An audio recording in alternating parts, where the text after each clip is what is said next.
Good morning students. आज हम 11th class के एक्सरसाइज 5.2 के बारे में डिस्कस करेंगे। हमने सेकंड लेक्चर के अंदर 5.1 अच्छी तरह से हमने किए। इसके अंदर हमने क्या दो चीज़ें निकालनी होंगी। एक तो हमने निकालना इसके अंदर आर्गूमेंट्स और एक क्या निकालना हमने इसके अंदर मॉडुलस।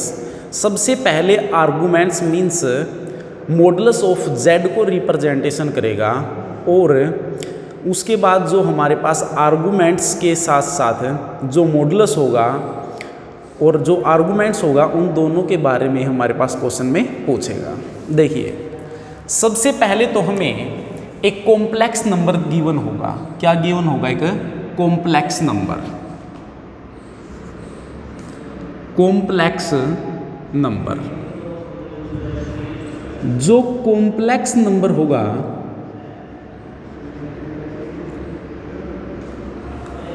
कॉम्प्लेक्स नंबर की एक स्टैंडर्ड फॉर्म होती है। वो क्या होती है? a प्लस में iota of b। Complex number की स्टैंडर्ड फॉर्म हो गई। इसके बाद पोलर फॉर्म का यूज होगा। किसका यूज होगा हमारे पास इस एक्सरसाइज के अंदर? Polar form. जो पोलर फॉर्म होगी वो हमारे सामने z is equal to r into में कोस थीटा प्लस में आयोटा साइन थीटा। हम इसको क्या लिख सकते हैं? r कोस थीटा प्लस में r साइन थीटा और क्या बन गया?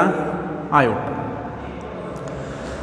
नॉर्मली जो हमारे पास स्टैंडर्ड फॉर्म होती है a, हम यहां पर a किसके इज इक्वल टू मान लेंगे? r कोस थीटा के, और b किसके इज इक्वल टू होता है हमारे पास? r sine theta.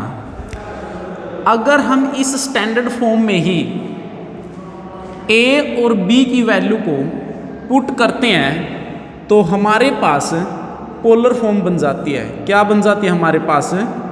Polar form. और पोलर फॉर्म हमारे पास क्या बन गई? r कोस थीटा प्लस में r साइन थीटा। इसमें एक तो हमें निकालना है r और एक क्या निकालना हमने यहां पर? थीटा। r क्या निकालना है हमने? r का मतलब क्या हो गया हमारे पास? Modulus z। इसको निकालने का फॉर्मूला क्या बनेगा हमारे पास?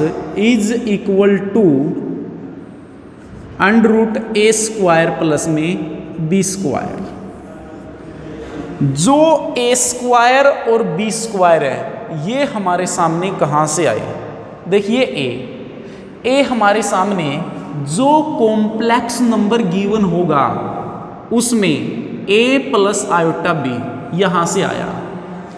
कोई भी नंबर मान लीजिए हमारे पास कॉम्प्लेक्स नंबर 3 प्लस में 4 आयोटा। 3 तो क्या हो गया हमारे पास? a, 4 क्या हो गया हमारे पास? b। यहां से तो हमारे पास क्या निकल जाएगा? मॉडुलस। उसके बाद हमने क्या निकालना होता है? आर्गुमेंट। क्या निकालना होता है हमने? आर्गुमेंट। आर्गुमेंट का मतलब क्या होता है हमारे पास? थीटा। थीटा हमारे पास कैसे निकालेंगे? उससे पहले हमने अल्फा निकालना पड़ेगा। हम अल्फा एक मान लेते हैं।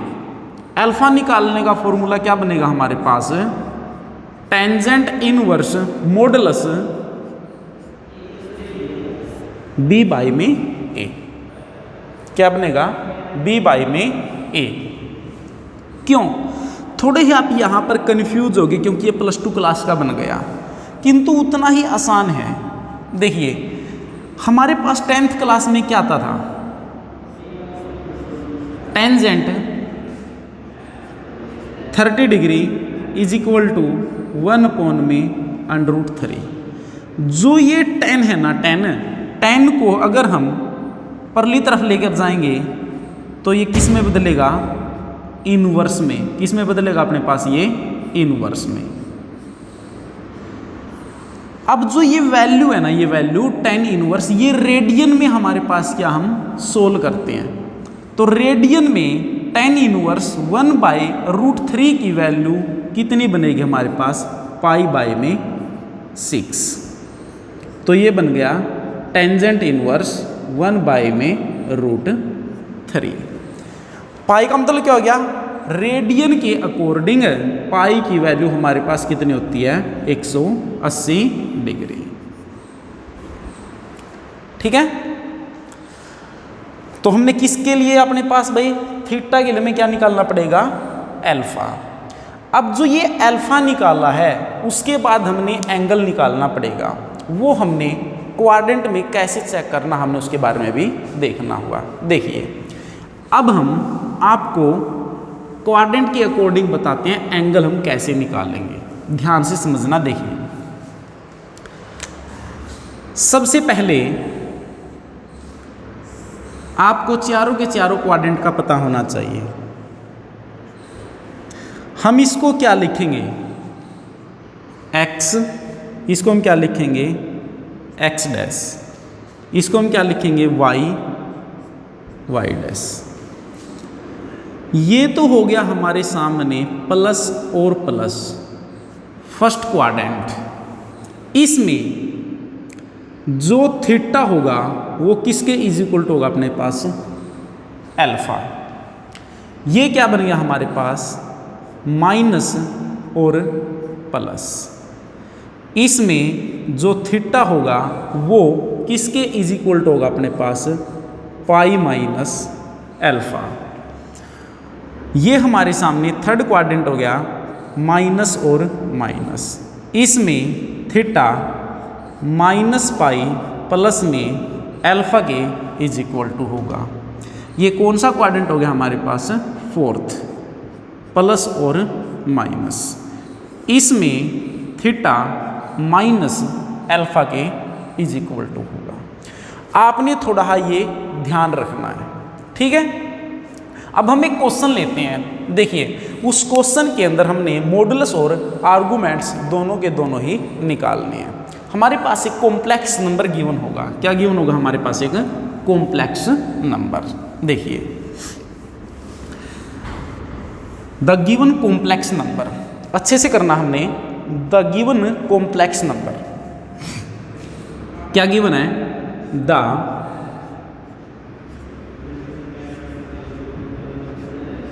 गिवन कॉम्प्लेक्स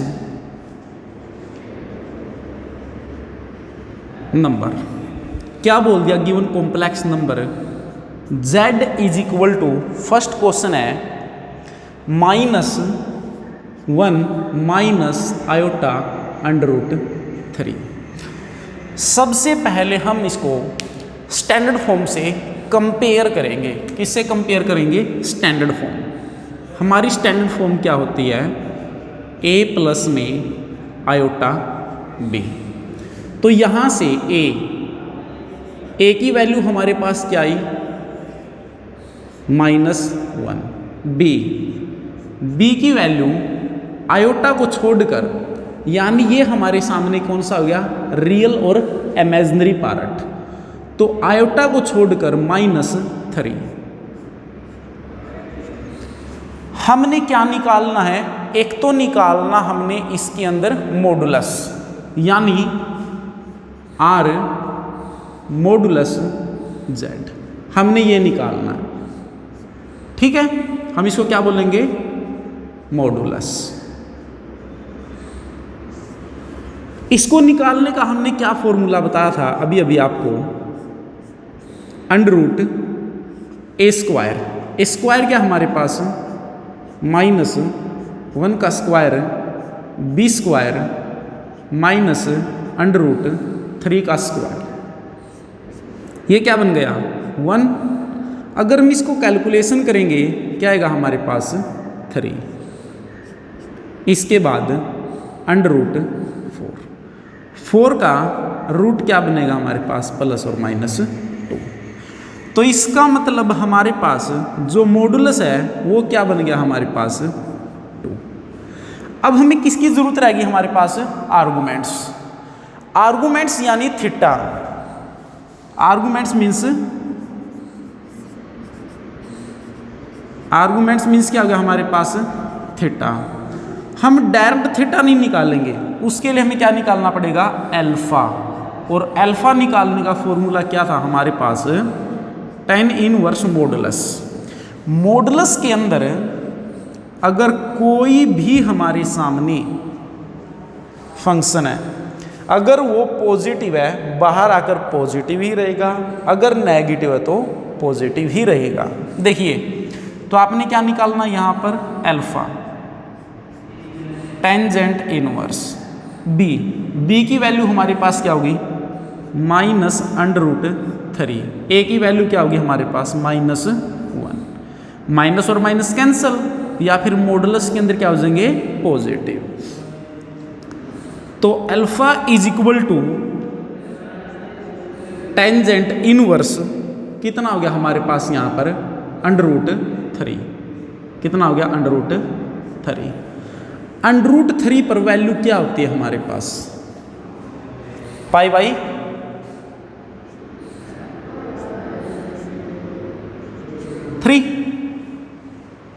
π/3 रेडियन के अकॉर्डिंग, क्योंकि पाई हमारे पास किसके इज इक्वल टू होता है pi is equal to 180 degree. 180 upon में 3 कितना हो गया हमारे पास 60 डिग्री। 60 डिग्री पर टेंजेंट की वैल्यू क्या होती है हमारे पास √3। तो यहाँ पर क्या आ गया हमारे पास अब अल्फा। हमें निकालना क्या है यहाँ से आर्गुमेंट्स यानी एंगल। अब आप थीटा निकाल सकते हैं, किंतु थीटा निकालने के लिए आपने इन क्वाड्रेंट का क्या लेना पड़ेगा, हमने देखना पड़ेगी वैल्यू इन क्वाड्रेंट के अकॉर्डिंग। देखिए सबसे पहले हमने क्या करना पड़ेगा, यहाँ पर ये देखना है जो कॉम्प्लेक्स नंबर है वो कौन से क्वाड्रेंट में लाई करता है। क्या था यहाँ पर हमारे पास माइनस और माइनस, तो कौन से क्वाड्रेंट में हो गया हमारे पास ये थर्ड क्वाड्रेंट में। तो आपने इस कॉम्प्लेक्स नंबर को देखना रियल और इमेजिनरी पार्ट को। तो हम क्या लिखेंगे, it is lies in third quadrant. So theta is equal to क्या हमारे पास थर्ड क्वाड्रेंट में -π प्लस में अल्फा, -π प्लस में अल्फा, -π प्लस में अल्फा। अल्फा हमारे पास कितना आ गया π/3। एलसीएम कितना है इसका 3। -3π प्लस में पाई, इसमें से लेस करेंगे क्या बच गया -2π/3। ये क्या गया हमारे पास arguments means angle theta.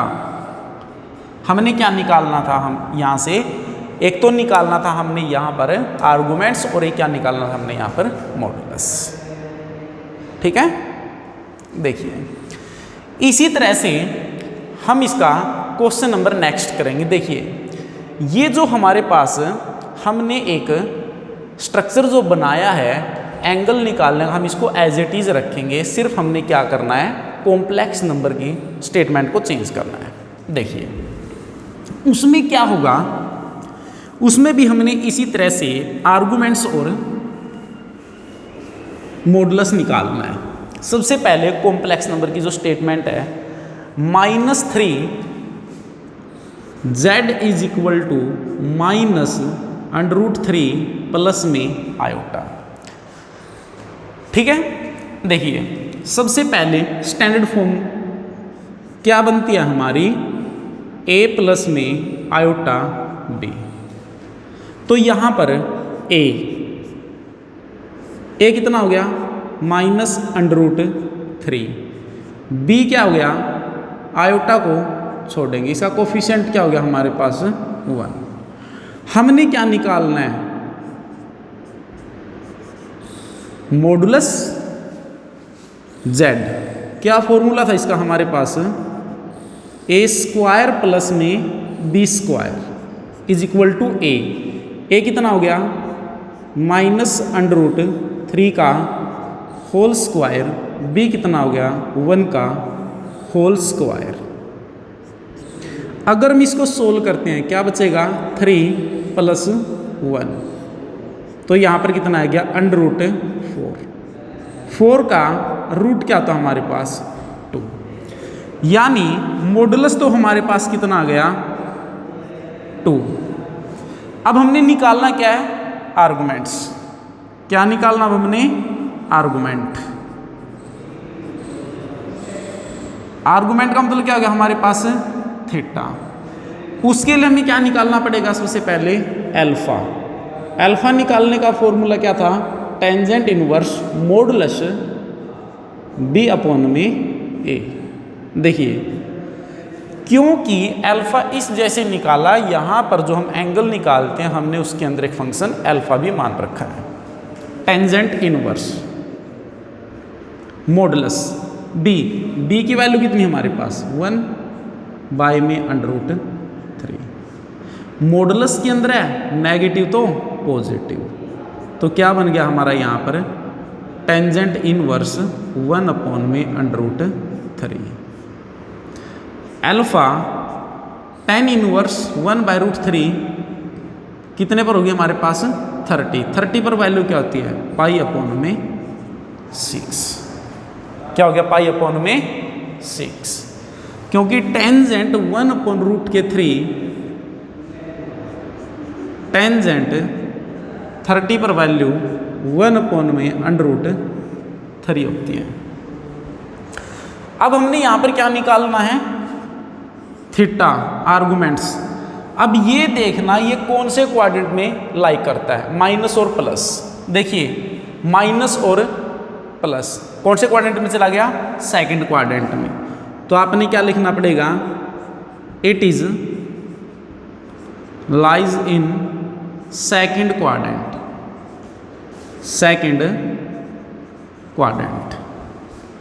So theta is equal to second quadrant में क्या है पाई माइनस अल्फा। अल्फा क्या हमारे पास है π/6। अब हम इसको सोल्व करेंगे 6 π माइनस पाई क्या बन गया 5π/6। ये क्या निकल गया हमारे पास है आर्गुमेंट्स। ओके, इस तरह से हमने ये कंप्लीट एक्सरसाइज में आर्गुमेंट्स और मॉडल्स ही पूछेगा। आपने इस एक्सरसाइज को अच्छे से करना है दोस्तों, क्योंकि इसके अंदर एनुअल एग्ज़ाम के साथ साथ कंपटीशन एग्ज़ाम में भी मॉडल्स और आर्गुमेंट्स दोनों में से कोई ना कोई क्वेश्चन आपसे पूछ सकता है।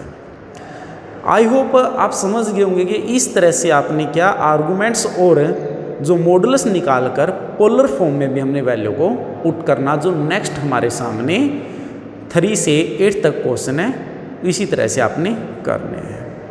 आई बात समझ में? Okay, thanks.